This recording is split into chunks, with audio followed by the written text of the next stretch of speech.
We're learning more this morning about George Zimmerman and his role in a rescue. That's right. He's been mostly out of sight since being found not guilty of murdering Trayvon Martin.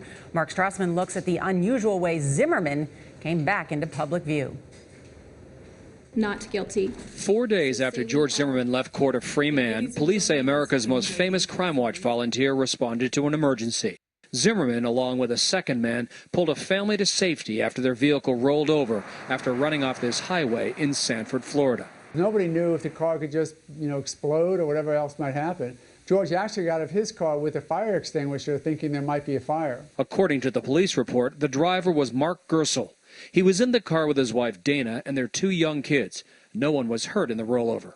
But several witnesses dialed 911 to report the accident, and none of them seemed to mention the former Crime Watch volunteer. How is the car positioned? Is it on its wheels or it's on its roof? No, it's on its side. It's on its side? Yeah. They did get everyone out. There was 2 kids. It looks like a woman that seems to be their mother and maybe a father or grandfather. Even Zimmerman's own attorney, Mark O'Mara, didn't know about the rescue until police contacted him with media inquiries. Still, he says the victims knew exactly who their rescuer was. It is awfully coincidental that 4 days after verdict something like this happens. On the other hand, once I heard the story, it didn't surprise me because this is the George Zimmerman that I come to know.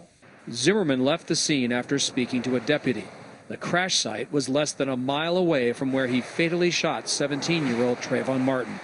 No justice, no peace. His acquittal sparked dozens of protests across the country last weekend, and his lawyer says Zimmerman still receives death threats. They're probably going to diminish what he did in this particular instance. I just hope that they keep listening and let their anger subside. For CBS This Morning, Mark Strassmann, Atlanta.